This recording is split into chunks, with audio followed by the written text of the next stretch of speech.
You guys ready for something fun? Don't worry, I wouldn't do that to you. I unfortunately do have to go inside for just a couple minutes, but after that, adventure time. We're headed on down to Arkansas. We're gonna meet up today with Aaron and Nina, who live just a few minutes away from stop number 3. That was the weirdest way to do a 3 ever. I have no idea what I was doing there. Anyway, I digress. Stop number 3 on the cave project. You guys remember how at Talking Rocks Caverns I said, you can't have a cave in a good location, you just have to build the road down to the cave. Today we're here at Cosmic Caverns, and apparently that's not always the case. Look at this. The cave is right smack dab directly next to the highway. And look at that view, not too shabby. There's the entrance.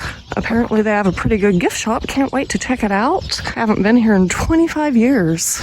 We're already finding some cool stuff. Here's a couple of cigar store Indians and some Arkansas wildlife. Hey, kitty cat. You are adorable. Best postcard ever right here. Oh, look at this. We're going to see Santa Claus today. Oh, good. They do have pins. Yeah, I always try to get a hat pin. Oh, is it at the bottom? Oh, $1.99. Good Christ, I am definitely buying you. Put them on my, it's a shoe organizer, but I put art supplies in it and they're all over that. Those are buttons, either one. I like that shirt too. I'm finding so much stuff in this gift shop. This is a dangerous place for me. Geodes. Peacock ore, also known as chalcopyrite.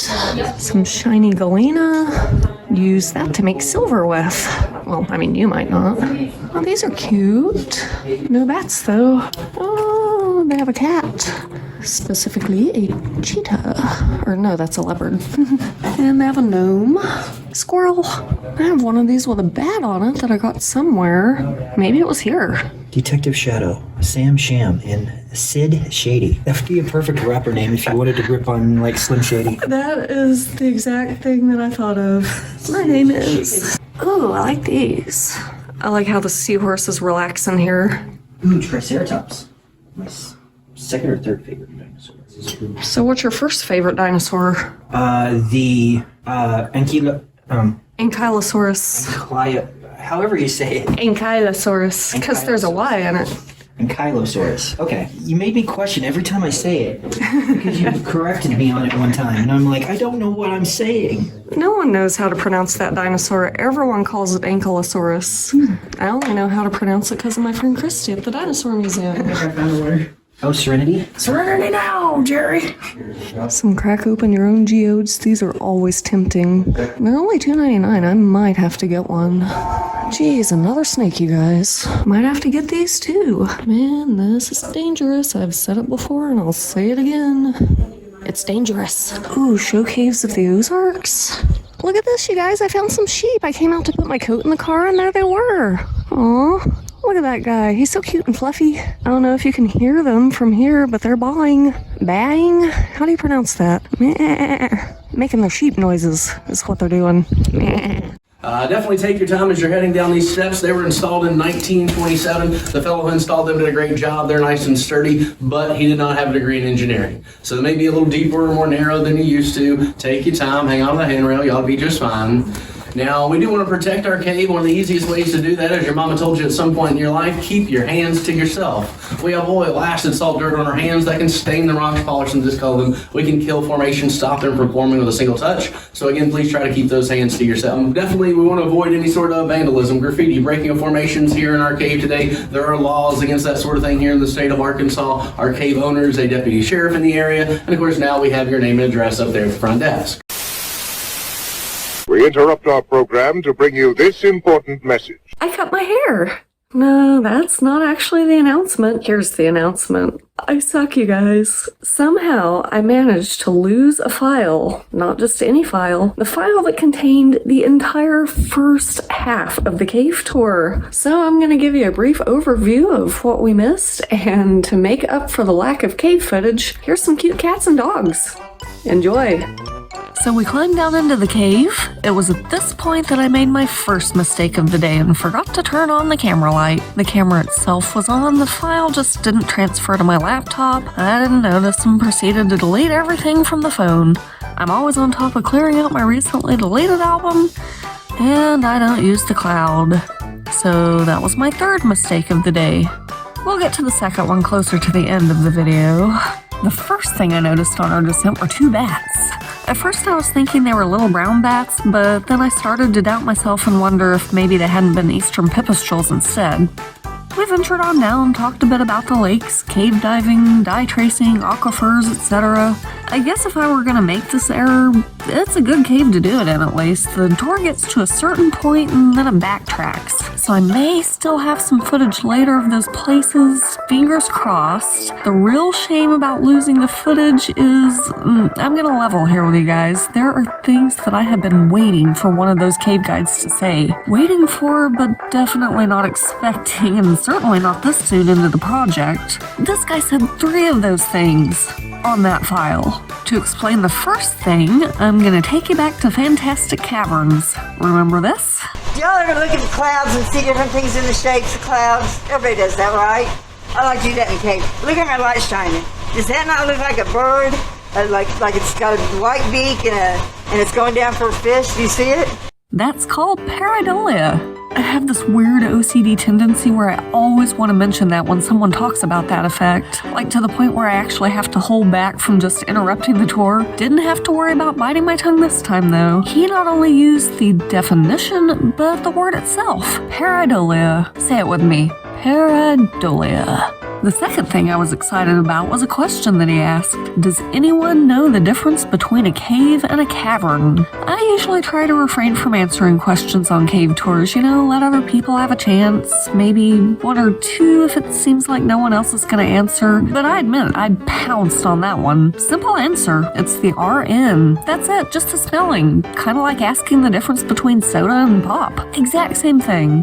Now the third thing we missed was that he used my favorite method to explain the difference between stalactites and stalagmites. Most of the time you'll hear it this way, but that doesn't solve one key issue. My pet peeve of people pronouncing them both with a G. And that's probably because they've maybe never seen the words in print and they're just going off what their ears have perceived it to sound like in the past. My way here teaches the spelling too. They're also helictites. Yeah, these are a thing. The guy didn't mention them, but I did see some in there. Pretty sure the jury's still out on how they're formed, but my personal theory is that it had something to do with Dr. Seuss. And now back to your regularly scheduled program. You guys, Nina found some cave life.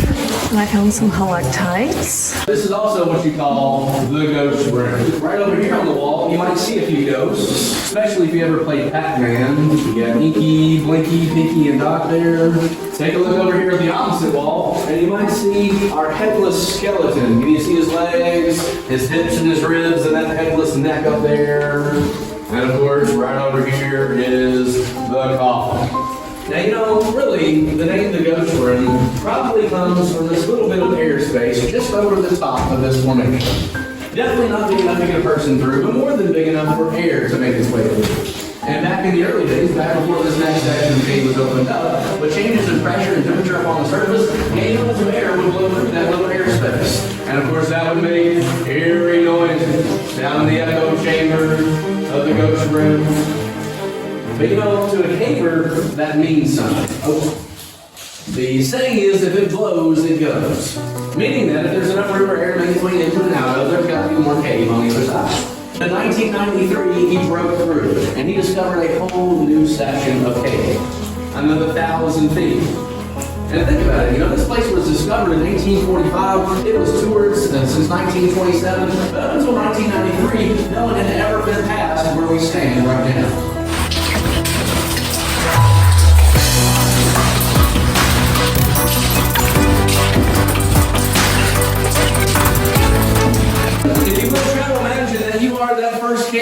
You discover this beautiful, pristine area of formation. You find another lake inside the cave that no one knew existed to that point. But then your eyes and your light settle, and you see this. Oh, wow. Now that is what is known as the Oh My God room, because that was their exclamation as they discovered. But if you want an average, it can take anywhere from 100 to 1,000 years to make a cubic inch. That's about the size of a marshmallow or an ice cube. So in my professional opinion, I would say that that one is really, really old. But just as impressive, if not more impressive, is that soda straw just to its left-hand side. Of course, remember that those soda straws are hollow in the middle like a straw. Also remember that they only grow from the ceiling down. So at some point that thing grew from the ceiling 12 feet down to the floor. But if you'll notice at some point in geologic history, the top 3 feet of it broke off. It is now what you would call a sodomite. And standing at more than 9 feet tall, it is the tallest, as you will see, here in the ozone. Now, I mentioned that those cave divers were here in the 1980s. But of course, this area wasn't known about until 1993. So upon hearing about an unexplored lake newly discovered, they returned. And in 1996, they dove down here into the North Lake. They dove down about 50 feet here, but once again, there was no bottom in sight. We know that the North Lake and the South Lake are connected because they rise and fall at the same rate, but there's never been a physical connection between the two of them factors. Who knows where that might lay down below your feet. But if you were to go all the way to the very, very back of the cave, you would find another one of those digs. And that dig has extended the cave for another 50 feet off in that direction. But the fall that you can still see over top of our head, that fall runs in this direction for another 27 miles. Who knows what still might be out there for you to discover. I don't always get to point out to folks, but if you take a look right up here in this little dark spot, I want you to notice all the water that is pouring in here in this spot. Now, if you notice, really since we came past that second, we passed the South Lake there, we haven't seen a whole lot of water coming in. And if you think about it, really the only place that we've seen water coming in at a comparable rate would be maybe back at the entrance. But think about it, back there at the entrance, even at the bottom of all those steps, you were 75 feet down below the visitor center. Right now, you are 300 feet down below the cattle field over top of our head. How is it that water is coming in so fast here in this spot? More than likely, that means that there is a large open space over top of our head that water is moving through. We just don't know how to get there. Yet. In a couple of these paths, you almost have to be a contortionist. Oh, we're going through a passageway about 3 feet tall here. There's where we just came through, right there. Those cave divers came back in 1996, and of course they wanted to get into that unexplored North Lake, but of course they also wanted to get back into the South Lake. So in 96, they dove down here into the South Lake. They got down to a depth of about 50 feet below the surface, but there they found a passageway. Now this passageway was so small that they could not fit through it with their equipment on their back. So obviously being insane cave divers, they pulled that equipment off and stuck it in front of them through that passage.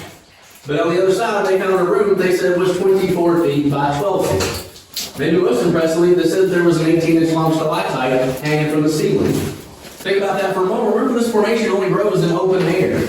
Meaning that at some point that room, 50 feet down below the surface as we see it, hadn't been dry. That must have been that way for a good long time to make an 18-inch long stalactite.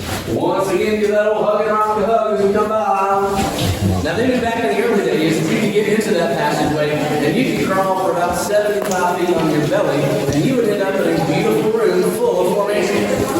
But eventually they figured out that most visitors didn't want to crawl for 75 feet on their belly for some reason, so they started to look for another way in. So we're going to head up and go take a look at it. He let the cat out of the bag and go that way. He was the gate's even open. I know, right? Here's Santa Claus. Ho, ho, ho. And you guys, I'm an idiot and didn't have my camera on, but this is called E.T.'s finger right here. For like half that last room, I was holding it really well, taking what I thought were all these good shots, and then I realized I'm not recording. You know, basically, the more white the formation is, the more pure it is. Just like the nice white calcium in your teeth. The main color variation you can see is kind of a yellowish orange color. That's from the iron oxide or rust, as you probably know it, coming from the red clay mud. Varying degrees of that giving it a varying degree of color. The black, as we mentioned, is the smoke and soot stains. Of course, the other possibility might be the feces and cave crates and bats. Maybe that's a good reason not to touch that stuff. But I'm sure you perceptive folks have probably noticed another color down here, green. Now that is something that should not be here and wouldn't be here if it weren't for us. Mainly what you're seeing is algae, but even moss and ferns growing in some areas. The spores of these things are transplanted in here off our clothes. Not a whole lot we can do about that. And when there's enough light and enough moisture, that stuff can grow. One of the ways that we affect the cave. But also, folks, consider this. For every second that you've been in our cave today, you've dropped at least 10,000 dead skin cells. Hair, lint from your clothes. It's impossible to come through here without affecting this place. But our hope and our thinking is that we can bring you through here, we can explore with you Cosmic Caverns, and maybe you can agree with us that there are beautiful places below your feet that should be protected. Thanks for coming out and exploring Cosmic Caverns with me. Don't forget, we still got some of those small flying animals to see on our way back out. And yes, you guys, these bats are full grown, about the size of a chicken McNugget with wings. You guys, I just found out that Aaron is afraid of enclosed spaces and darkness. Yep. And he let me drag him through a cave. Most definitely. But we survived, so that was, I started to say fantastic caverns. Where are we? Cosmic Caverns. That was Cosmic Caverns. I made it out of the gift shop, too. Only bought 2 things, the cards and the pen. And since I was talking about it a while ago, I figured I'd go ahead and show you guys the thing where I keep all my pens and my buttons. It's just a little over-the-door shoe caddy, and I keep all my art supplies in it. Well, not all of my art supplies, some of my art supplies. I've been collecting them kind of sporadically over the years, just every once in a while. Got Ray Stevens there, used to work for him. That was a fun job. The Disney Animation Building. This is one that goes along with this particular project that I'm doing, the National Speleological Society, the NSS. And there's some batses and a little wood carving knife. Marble Cave. Blanchard Springs Caverns with another bat. This one's cool, the bat actually flies around the pin. Whee! I have seen the Weenie Mobile.